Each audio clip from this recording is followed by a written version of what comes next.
உங்களோடு இருந்தால், இந்த உலகத்தில் யார் உங்களோடு இல்லை என்றாலும், இந்த உலகமே உங்களை வெறுத்திருந்தாலும், உலகமே உங்களை புறக்கணித்தாலும் கவலை கொள்ளாதீர்கள். அது போதும் நமக்கு.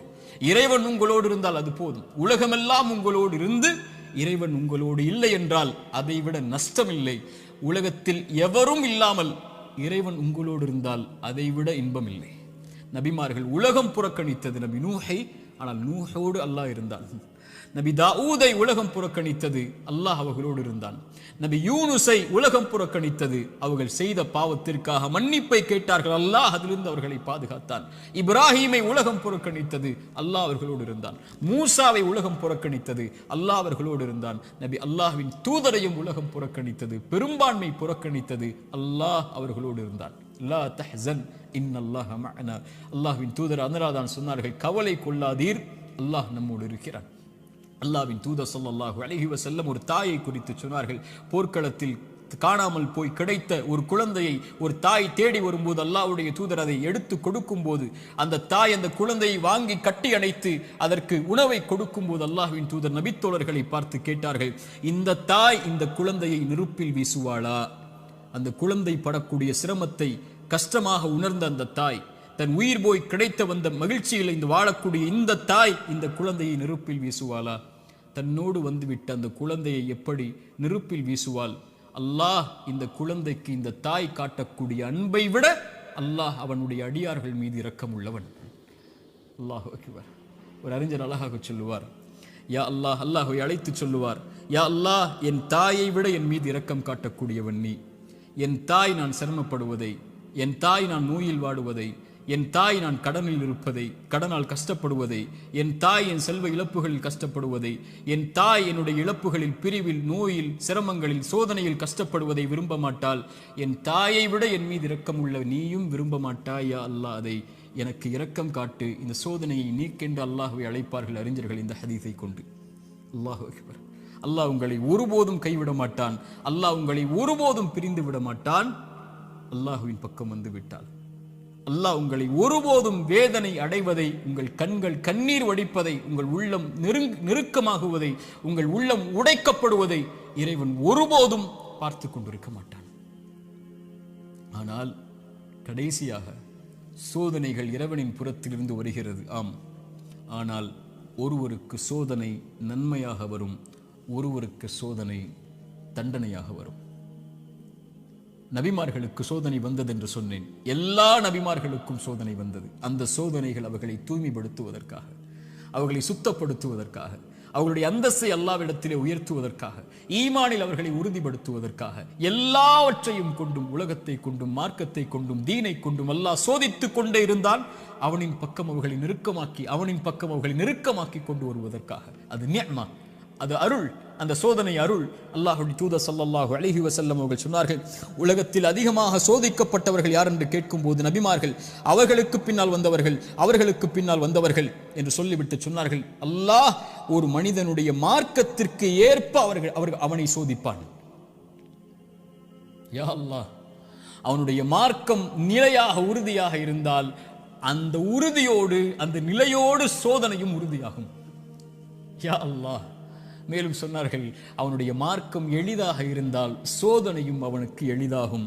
ஆனால் இறைவன் நாடக்கூடிய அடியார்களை இறைவன் சோதனைகளை கொண்டு, சிரமங்களை கொண்டு நெருக்கமாக்கி கொண்டே இருப்பான், இந்த பூமியில் அவன் பாவம் இல்லாதவனாக நடக்கும் வரை.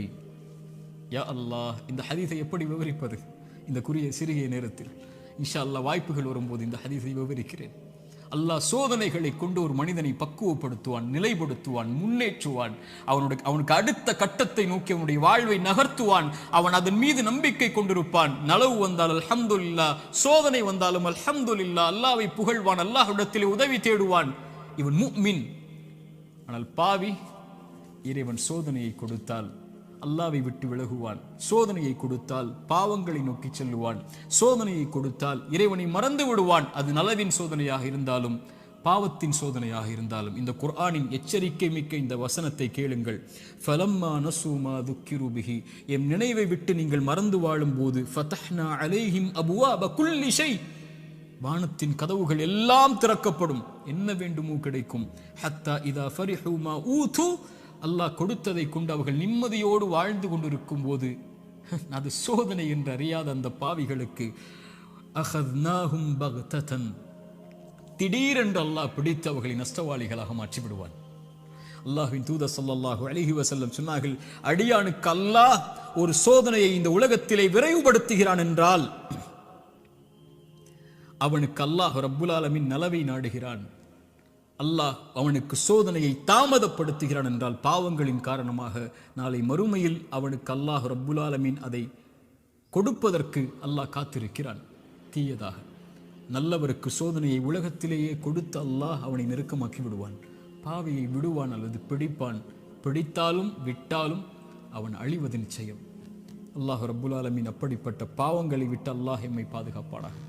நல்லவர்களுக்கு சோதனை அருள் அவர்கள் அனுபவிக்கக்கூடிய ஒவ்வொரு கண்ணீர் துளிக்கும், ஒவ்வொரு சிரமத்திற்கும், ஒவ்வொரு கவலைக்கும், ஒவ்வொரு துக்கத்திற்கும், ஒவ்வொரு அழைப்பிற்கும், அவர் காலில் ஒரு முள் தைத்தால் கூட அவர் படக்கூடிய இன்னலுக்கும் அல்லாஹ் பாவங்களை அழித்துக் கொண்டே இருப்பான். ரசூலுல்லாஹ் சொன்னார்கள் ஸல்லல்லாஹு அலைஹி வஸல்லம், ஆனால் பாவி படக்கூடிய ஒவ்வொரு சோதனையும் அவன் மீண்டு அல்லாஹ்விடத்திலே செய்த பாவங்கள் எதுவாயினும், அவன் கடந்த காலம் எதுவாயினும், எவ்வளவு கொடிய பாவங்களை வைத்திருந்தாலும் அவன் பாவத்திலிருந்து விலகாமல் சோதிக்கப்படும் போது நன்மையை நோக்கி செல்லாமல் இருந்தால் அவனுக்கு இந்த உலக வாழ்வும் மறுமையும் அழிவுதான். சோதிக்கப்பட்டால் உள்ளத்திடம் கேளுங்கள், நன்மையில் இருக்கிறாயா, பாவத்தில் இருக்கிறாயா?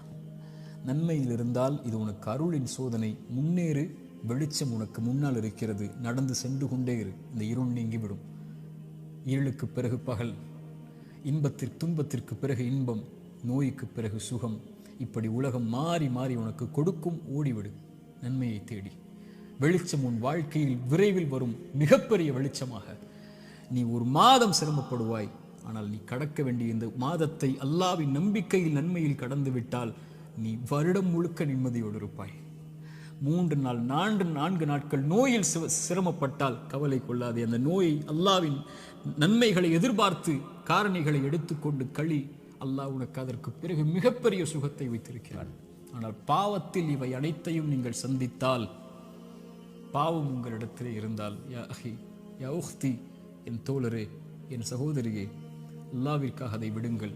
அல்லாஹ் உங்களை அரவணைக்க காத்து கொண்டிருக்கிறான். அவனை நோக்கி வந்து விடுங்கள். உங்கள் வாழ்வின் கவலைகள், பிரச்சனைகள், துன்பங்கள் இவை அனைத்தையும் இறைவன் நீக்கி விடுவான். அல்லாஹ் அப்படிப்பட்ட வாழ்வை எமக்கு தரட்டும். அல்லாஹ் இந்த அறிவுரை எனக்கும் உங்களுக்கும் அறிவுரையாக்கட்டும். இதன் மூலமாக என்னுடைய வாழ்வை இறைவன் செழிப்பாக்கட்டும். உலக சமூகத்திலே முஸ்லிம் சமூகம் படுகின்ற இன்னல்கள், கஷ்டங்கள், பிரச்சனைகள், சோதனைகள், குறிப்பாக பலஸ்தீனில் நம்முடைய சகோதர சகோதரிகள் படக்கூடிய எல்லா இன்பங்கள், எல்லா இழப்புகளுக்கும், எல்லா சோதனைகளுக்கும், எல்லா துன்பங்களுக்கும் அல்லாஹ் விரைவில் மிகப்பெரிய வெற்றியோடு அல்லாஹ் வெளிச்சத்தை தரட்டும். அகூலு கௌலி ஹாதா அஸ்தக்ஃபிருல்லாஹ் லீ வ லக்கும். அஸ்ஸலாமு அலைக்கும் வரஹ்மத்துல்லாஹி வபரகாத்துஹு. கண்ணியத்துக்குரியவர்களே, இன்று உலகம் முழுக்க கவலையாலும், பிரச்சனையாலும், சோதனைகளாலும், மன விரக்திகளாலும், வாழ்க்கையின் விரக்திகளாலும் மரணத்தை எண்ணி வாழக்கூடிய வாழ்வைத்தான் பலர் வாழக்கூடிய சூழ்நிலையை நாம் பார்க்கிறோம். குறிப்பாக வாலிப சமூகத்துடைய ஆண்களும் பெண்களும் பெரும்பான்மையாக இந்த நிலையில் இருக்கக்கூடிய காட்சியைத்தான் நம்மால் பார்க்க முடிகிறது. அல்லாஹுடைய தூதர் ஸல்லல்லாஹு அலைஹி வஸல்லம் இந்த காலம் மறுமை நெருங்கும் போது வரும் என்று சொன்னார்கள். மனிதர்களுடைய இறுதி காலம் நெருங்கும் போது மன்னரைகளை பார்த்து மனிதர்கள் சொல்லுவார்கள், நீங்கள் இருக்கக்கூடிய இடத்தில் நாங்கள் இருக்க வேண்டுமே என்று. மரணித்தவனை பார்த்து உயிர் உள்ளவன் மரணிக்க வேண்டும் என்று ஆசைப்படுவான் என்று அல்லாஹுடைய தூதர் ஸல்லல்லாஹு அலைஹி வஸல்லம் அவர்கள் சொன்னார்கள். இப்படி மரணத்தை எண்ணி கவலையாலும், பிரச்சனைகளாலும், சோதனைகளாலும், நெருக்கடிகளாலும் வாழக்கூடிய வாழ்வை இறுதி சமூகம் சந்திக்கும் என்று அல்லாஹுடைய தூதர் ஸல்லல்லாஹு அலைஹி வஸல்லம் அவர்கள் சொன்னார்கள். இன்று இதற்காக மருத்துவமனைகள் உருவாகிவிட்டது, இதற்காக மருத்துவர்கள் உருவாகிவிட்டார்கள். இதுவே மிகப்பெரிய ஒரு அம்சமாக சமூகத்தில் மாறிக்கொண்டிருக்கிறது.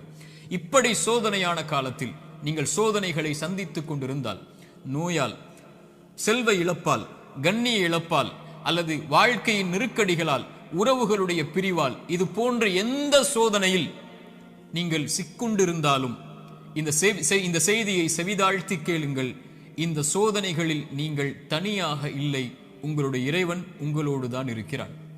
மீண்டும் சொல்கிறேன், இந்த சோதனைகள் எதுவாயினும் கவலை கொள்ளாதீர்கள், நீங்கள் தனியாக இல்லை, இறைவன் உங்களோடு தான் இருக்கிறான். அந்த செய்தி தான் நான் இப்போது உங்களுக்கு சொல்லக்கூடிய செய்தி. குர்ஆன் சொல்லுகிறது வனப்லூக்கும் பிஷ்ஷர்ரி வல் கைரி ஃபித்னா. அல்லாஹ் நலவிலும் தீயதிலும் சோதனைகளை கொடுப்பான். இறைவனை பொறுத்தவரை நலவை இறைவன் கொடுப்பதும் ஒரு தீயதை உங்களை அணுக வைப்பதும் இரண்டும் இறைவனை பொறுத்தவரை சோதனைதான். உலகத்தை படைத்து மனிதர்களை இந்த உலகத்திலே அனுப்பும் போதே இறைவன் கூறிவிடுகிறான், வலனப்லுவன்னக்கும், நிச்சயமாக திட்டமாக நான் உங்களை சோதித்தே தீருவேன். பசியை கொண்டு சோதிப்பேன், பயத்தை கொண்டு சோதிப்பேன், செல்வ இழப்புகளை கொண்டு சோதிப்பேன், தொழிலின் நஷ்டத்தை கொண்டு சோதிப்பேன், உயிரிழப்புகளை கொண்டு உங்களை நான் சோதிப்பேன் என்று இறைவன் சோதித்தே தீருவான் என்று கூறிதான் மனித இனத்தை இந்த பூமியிலேயே அனுப்பி இருக்கிறான். இந்த பூமியிலேயே சோதனைகளில் இருந்து நீங்கி ஒரு சமூகம் வாழ வேண்டும் என்றால் அவர்கள் யாராக இருப்பார்கள் தெரியுமா? நபிமார்கள், இறை தூதர்கள். ஆனால் அந்த இறை தூதர்கள் தான் இந்த பூமியிலேயே அதிகம் சோதிக்கப்பட்டவர்கள். சோதனை எனக்கும் உங்களுக்கும் மட்டும் இறைவனால் கொடுக்கப்படுவதல்ல, நபிமார்கள் தான் இந்த உலகத்திலே சோதனை கொடுப்பதற்கு முதலாவதாக இறைவனால் தேர்ந்தெடுக்கப்படுபவர்கள். குர்ஆன் சொல்லுகிறது, நபிமார்கள் நிராசை அடைந்து நாங்கள் பொய்ப்பிக்கப்பட்டு விட்டோம் என்று எண்ணும் அளவிற்கு அவர்கள் நிராசை அடையும் போதுதான் அந்த சோதனையால், அந்த சிரமங்களால், அந்த கஷ்டங்களால் இறைவன் அவர்களுக்கு வெற்றியை அளிப்பான் என்று குர்ஆன் சொல்கிறது. இறை தூதர் ஸல்லல்லாஹு அலைஹி வஸல்லம் அவர்களிடத்திலே கேட்கப்பட்டது, இந்த பூமியிலேயே அதிகமாக சோதனைக்கு உள்ளாக்கப்பட்டவர்கள் யார் என்று. அல்லாஹ்வின் தூதர் ஸல்லல்லாஹு அலைஹி வஸல்லம் அவர்கள் சொன்னார்கள், நபிமார்கள். அவர்களுக்கு பிறகு நல்லவர்கள், அவர்களுக்கு பிறகு அவர்களை பின்தொடர்பவர்கள் என்று அல்லாஹ்வுடைய தூதர் ஸல்லல்லாஹு அலைஹி வஸல்லம் அவர்கள் சொன்னார்கள். மனிதர்களுடைய எல்லோருடைய வாழ்க்கையிலும் இந்த எல்லா சோதனைகளும் பொதுவானது. நானும் நீங்களும் மட்டும் சோதனையில் உள்ளாக்கப்படுவதில்லை என்ற நியதியை நாம் புரிந்து கொள்ள வேண்டும். நமது வலதுபுறம் இடதுபுறம் இருக்கக்கூடிய எல்லோர்களும் சோதிக்கப்படுகிறார்கள். இப்போது பாருங்கள், பலஸ்தீனிலே முஸ்லிம்கள் படக்கூடிய பிரச்சனைகள், அவர்கள் சந்திக்கக்கூடிய சிரமங்கள், அவர்கள் சந்திக்கக்கூடிய உயிரிழப்புகள், பசியால் வாடக்கூடிய மனிதர்கள் நமக்கு முன்னால் வாழ்ந்து கொண்டிருக்கிறார்கள். தண்ணீர் கிடைக்காமல் தாகத்திலே கடல் நீரை குடிக்கக்கூடிய மக்கள் இன்று பலஸ்தீனிலே உண்டு. பசியால் புல்லை, விலங்கினங்களுடைய கழிவை சாப்பிடக்கூடிய மக்களாக இன்று பலஸ்தீன் மக்கள் பசியால் தாகத்தால் வாடுகிறார்கள். மனைவி இல்லை, குழந்தைகள் இல்லை, கணவன் இல்லை, உறவுகள் இல்லை. ஒரு கடைக்கு சென்று திரும்பி வந்த பெண்ணுக்கு குடும்பம் முழுக்க மண்ணில் புதைந்திருக்கிறது. அவர்களுக்கு உணவுக்கு வாய்ப்பில்லை, தண்ணீருக்கு வாய்ப்பில்லை, ஒதுங்குமிடத்திற்கு வாய்ப்பில்லை, பாதுகாப்பிற்கு வாய்ப்பில்லை. அவர்கள் தொழுவதற்கு மஸ்ஜிதுகள் இல்லை பலஸ்தீனில். இந்த சோதனைகளுக்கு முன்னால் எல்லாம் என்னையும் உங்களையும் நிறுத்தி பாருங்கள். நம் சோதனைகள் எல்லாம் ஏமாத்திரும். என்ன அளவு சோதனைகளை சந்திக்கிறோம். இப்படி மனித இனத்தில் அல்லாஹ் அவன் நாடியவர்களை அவன் நாடிய அளவு சோதனைகளை கொடுத்து நெருக்கிக் கொண்டே இருப்பான். இந்த சோதனையில் இருக்கக்கூடிய எனக்கும் உங்களுக்கும் குர்ஆனும் சுன்னாவும் சொல்லக்கூடிய மருந்துகள் என்ன தெரியுமா? முதலாவது மருந்து எடுத்துக்கொள்வோம், அல் ஈமானு பில் கதரி கைரிஹி வ ஷர்ரிஹி. நன்மையாயினும் தீயதாயினும் எதுவாயினும் என் இறைவனின் புறத்திலிருந்துதான் என்னை வந்தடைகிறது. அவன் இந்த சோதனை வருவதற்கு முன்னதாகவே அந்த விதியை நிர்ணயித்திருக்கிறான், அதை அறிந்திருக்கிறான். அந்த சோதனை எனக்கு வருகிறது, இதன் மூலமாக இறைவன் என்னை சுத்தப்படுத்த, என் அந்தஸ்தை உயர்த்த நாடுகிறான், அல்லது என்னை நான் செய்யும் பாவங்களால் தண்டிக்க நாடுகிறான். இதை பின்னால் விளக்குகிறேன். ஆனால் ஒரு முஃமின் சோதனைகள் வரும்போது அவனுடைய உள்ளத்தில் பதிய வைக்க வேண்டிய முதல் அம்சம், இதை என் இறைவன் அறிந்திருக்கிறான். வமா தஸ்குது மின் வரகத்தின் இல்லா யஅலமுஹா.